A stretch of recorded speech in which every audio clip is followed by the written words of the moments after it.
amiga e conosco está sempre presente. Ao iniciar a reunião do Evangelho segundo o Espiritismo na noite de hoje, queremos pedir ao nosso Pai e a Jesus, o nosso Mestre, que nos auxilie no entendimento do Evangelho e que possamos transmitir os conselhos deixados pelo Mestre a todos aqueles que fazem parte da nossa família, do nosso relacionamento, enfim, todos aqueles que fazem parte do nosso círculo de amizade. Assim, estudar e difundir o Evangelho de Jesus tem caráter de urgência, conforme a espiritualidade superior nos tem lembrado. Pai, de infinita misericórdia, Jesus, Divino Mestre, nos auxilie nesse momento difícil em que encontramos. Nessa pandemia que assola o nosso planeta, nesse processo de transição.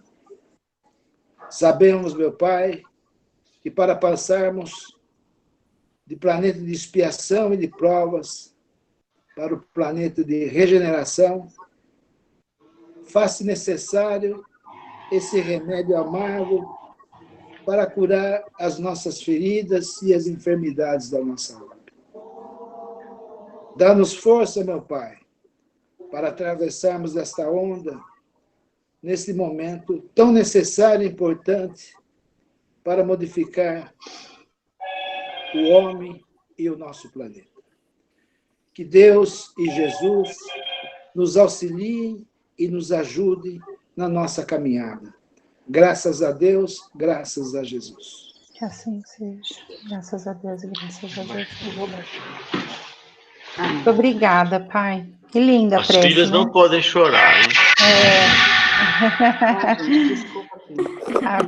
E hoje a gente vai falar de prece, né? Então, nada melhor do que uma prece tão bonita, tão importante, né? Para a gente, nesse momento tão cabível, né? Hoje a gente começa a falar, a gente terminou semana passada, né? Aquilo que damos gratuitamente, aquilo que recebemos gratuitamente, temos que dar gratuitamente também. E hoje a gente começa o capítulo 27, que fala Pedi e obtereis, né? Ele fala sobre a prece. É um capítulo relativamente longo, ele tem 23 itens, né? E hoje a gente vai se ater aos itens 1 até o 8. Então tem bastante material para falar desse tema. E não é à toa, né? É um dos temas mais belos, talvez, que o Evangelho trouxe. E eu brinquei na semana passada, eu fechei esse tema com a turma da sexta-feira, e eu brinquei e falei, olha, a gente sempre ouve que quando um tema é dado para um explanador, né, para fazer um expositor, provavelmente ele é o primeiro que precisa aprender sobre esse tema. E eu, por acaso, havia começado o tema na sexta-feira por uma acomodação de escala e fechei o tema. Então eu falei, realmente eu preciso aprender sobre esse tema, porque é a segunda vez que eu falo. Quando fui ver o tema dessa semana, era de novo esse tema. Então, mais ainda eu estou concluindo que eu sou a primeira pessoa que precisa realmente aprender sobre a prece e a relação da gente com Deus. Mas vou tentar dividir um pouco com vocês aquilo que eu estudei, verifiquei, analisei, né, dentro de um capítulo tão bonito, que nos emociona até, né. Bom, a primeira coisa que eu queria dividir com vocês, abrindo esse capítulo, é que quais são as ideias que a gente tem muitas vezes sobre a prece, né, lá no fundo da gente, muito arraigadas, até pelos hábitos, às vezes porque a gente não para pensar muito pelo dia a dia, pela correria, né. Uma das coisas que a gente pensa é que decorar é o caminho certo, né? Ou seja, aquela prece que a gente aprendeu e que a gente fala repetidamente é a prece correta, né? E não é à toa que a gente morre de vergonha de falar uma prece, de fazer uma prece na frente das outras pessoas. A gente, se for para falar um Pai Nosso, todo mundo vai falar numa boa, porque é decorado, né? é uma das frases, é uma das preces mais lindas e mais completas que existem, talvez a mais completa, né, que tem todas as suas etapas, tem todas as suas, tudo aquilo que a gente precisa, tá ali, concentrado naquelas palavras. Mas a gente decora, então será que toda vez que a gente faz um Pai Nosso, a gente está realmente vivenciando cada palavra que contém aquela prece tão linda, né? Então a gente, às vezes, se acomoda muito na questão da decoração, né, de decorar como sendo o caminho certo. Uma outra ideia que eu acho que a gente, muitas vezes a gente tem, e eu acho que principalmente no espiritismo, principalmente não, acho que em todas as religiões, filosofias, enfim, é que quanto mais bonita for a prece, ou quanto mais vezes eu disser, mais vezes repetir, melhor vai ser, né? Eu brinquei que a gente escuta muitas vezes, as pessoas que se dedicam de alguma forma à espiritualidade, devem já ter ouvido alguém falar, viu? Faz uma prece lá para fulano, Beltrano, que eu estou precisando, a sua prece é mais forte, porque você está lá todo dia, você mexe com isso, você tá, né, você estuda, enfim. Como se isso fizesse uma grande diferença, né, na prece que a gente costuma dizer, né? E que ela tem que ter palavras rebuscadas, que ela precisa ser bonita. É claro que as preces bonitas, elas nos levam, né? Conforme a gente aprende, a gente vai entendendo melhor, as coisas vão fluindo na nossa cabeça no meio da prece.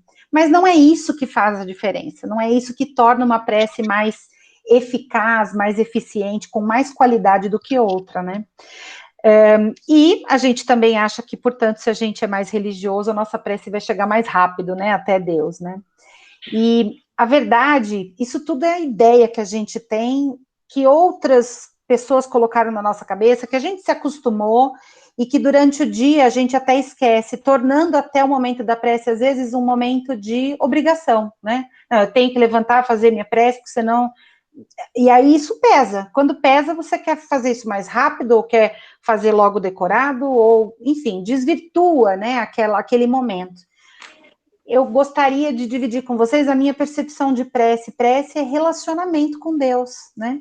Prece é aquele momento que a gente tem para conversar com Deus, pedir, agradecer, pedir, né, como a gente sempre fala, louvar, mas principalmente manter a nossa conexão, manter o nosso relacionamento com Deus, né? Do mesmo jeito que às vezes a gente fala, poxa, eu gosto de sentar com meus pais, meus filhos, com a minha irmã, com os amigos, eu gosto de ter aquele tempo de conversar, de trocar ideias, de saber como vão as coisas. A prece nada mais é do que a nossa relação com Deus. Se a gente enxerga desse jeito, talvez a gente absorva de uma outra maneira a nossa forma de fazer a prece, né? E aí, essa passagem, né, o capítulo 27, ele fala a respeito da qualidade, das qualidades de uma prece, né? Então, a primeira coisa é a respeito do nosso recolhimento, né? Para a gente fazer uma prece, para a gente ter esse relacionamento com Deus de uma maneira adequada, de uma maneira que realmente essa conexão se estabeleça, a gente precisa estar ouvindo o nosso coração, né?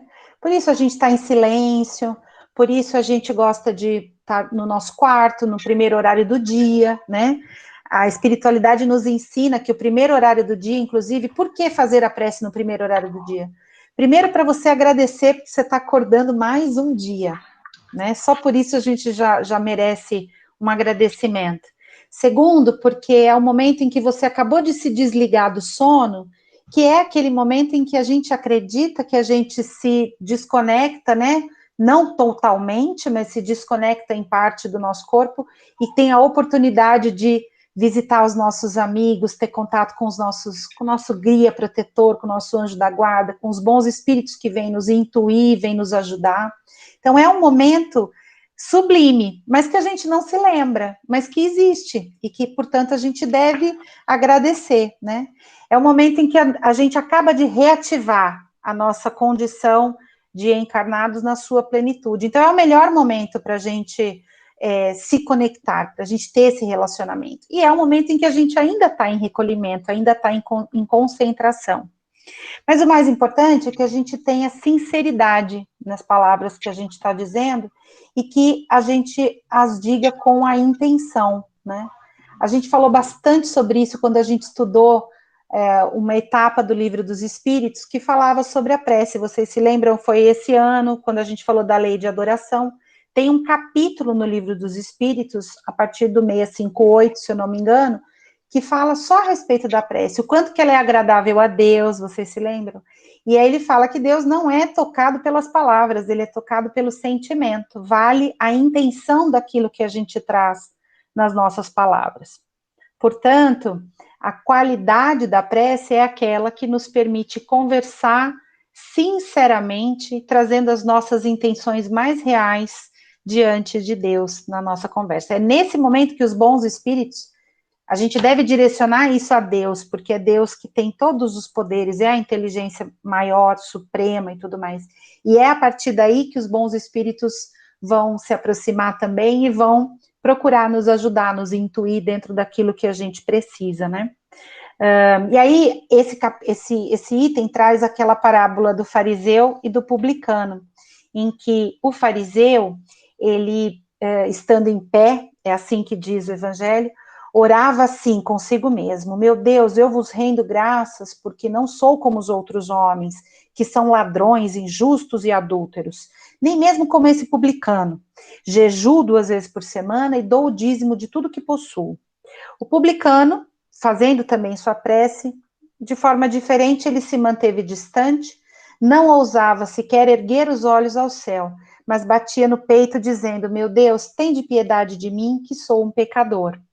E aí Jesus diz, né, eu vos declaro que este retornou entre os seus justificado, ou seja, cumpriu aquilo que deveria e não o outro, porque todo aquele que se eleva será humilhado e todo aquele que se humilha será exaltado, que é uma célebre frase, né?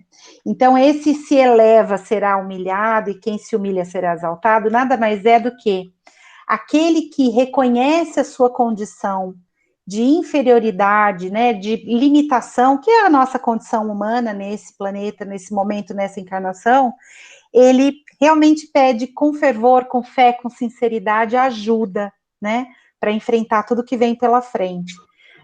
Também reconhece essa condição, o que significa louvar a Deus, né, e aí aquilo que ele tem, ele pode agradecer. Aquele que se vangloria, ele já está recebendo a compensação, né, porque ele está apresentando todos os créditos, né? Olha, faço isso direitinho, faço aquilo direitinho, sou uma pessoa certinha, tal, beleza, você já tem o seu reconhecimento. Então, aquilo, na verdade, não que não seja válido, mas já está compensado, já está zerado, né? De nada, não tem a mesma condição, a mesma circunstância de uma prece feita com tamanha sinceridade, com tamanha humildade. E é aí que Jesus diz, esse já está recompensado, quando ele chegar do outro lado é que a gente vai ver o que aconteceu de verdade. E aquele que reconhece a sua condição de humilde é que será exaltado, ou seja, ele será reconhecido nessa condição e será acolhido, né, dentro da sua condição. A partir disso tem uma coisa que a gente sempre fala, e a gente falou também no nosso estudo, né, sobre o Livro dos Espíritos, que é a diferença entre rezar e orar, né? A gente tem o hábito muito de usar a palavra rezar, e o rezar, ele indica muito mais essa repetição. É claro que muitas vezes a nossa intenção não é essa, mas é um hábito que a gente precisa, dentro do Espiritismo, buscar disciplinar, né, para a gente se referir à prece, referir à oração, e nos colocar como pessoas que oram, porque o orar, sim, tem essa característica de sinceridade, de intenção, né, na conexão com Jesus, né? E aí a gente fala um pouquinho rapidamente sobre a eficácia na prece, né? Muitos dizem que Deus sabe tudo, portanto, não tem por que eu pedir nada, ele já sabe o que eu preciso, ele já sabe de tudo que eu vivo, como é que é a minha vida. Ou então, muitos pensam, eu não posso mudar os fatos, é tudo já desenhado, escrito, conforme a necessidade, a minha evolução, etc. Então, eu não posso mudar nada, né? Por que eu vou rezar, então? A prece pode ocultar as minhas faltas, pode perdoar os meus erros, pode me libertar de alguma coisa que eu esteja aqui para resgatar, para pagar, para compensar, enfim, para viver. De fato, a prece não vai ter o poder de reverter determinadas leis que são universais e que a gente sabe que são necessárias para o funcionamento, né, de todo o universo, então não vai ser o meu capricho que vai ser atendido mudando tudo isso, mas a prece traz a misericórdia de Deus, né, para dentro da gente, com alívio, com coragem, nos dá intuição, né, nos dá muitas vezes a reflexão mesmo, né, para a gente avaliar aquilo que a gente está pedindo, se realmente cabe, se é útil, se é necessário, se eu estou agradecendo de verdade tudo aquilo que eu tenho, né, e a coragem para enfrentar as dificuldades, e por que não dizer até o livramento de alguma coisa que esteja para nos acontecer, na medida do nosso merecimento, e na medida em que isso não vai alterar todo o ciclo, todas as leis do universo e toda a lógica do universo, porque realmente nós não seríamos ousados a ponto de pedir uma coisa dessas, né? Então, uma prece, e aí o Livro dos Espíritos também falava isso, ela é sim eficaz na medida em que ela nos provoca esses sentimentos. E ao invés da gente pedir alguma coisa prática, tão conectada com as nossas necessidades terrenas, vamos dizer assim, né? Talvez a gente possa pedir, sim, coragem para superar as dificuldades, perdão pelas nossas faltas, porque a gente as comete todos os dias, provavelmente de hora em hora, né? E agradecer também quando a gente supera um obstáculo, quando a gente consegue vencer a nossa má tendência, quando a gente consegue passar por alguma dificuldade, superar a dificuldade, certamente com a ajuda, com a intuição, né, de Jesus, dos bons espíritos, e sempre com a misericórdia, o carinho, a amabilidade infinita de Deus, né? Então é isso. A conclusão a que a gente chega nessa breve passagem, e semana que vem nós vamos seguir falando de todos os outros aspectos da prece, é que, primeiro, a prece é o nosso relacionamento com Deus, é a nossa expressão mais sublime de fé, é o momento em que a gente realmente verbaliza a nossa fé, né? E a sua forma, é claro, é um sinal de respeito, de admiração, mas o que mais importa é o seu conteúdo, né? E é claro, todas as ações que se seguem a ela. Também não adianta a gente falar coisas lindas, mas não ser capaz de colocá-las em prática, né? É isso que eu queria dividir um pouquinho com vocês hoje, falando a respeito da prece. Na semana que vem a gente segue. Muito obrigada por me ouvirem, tá bom? E assim a gente encerra a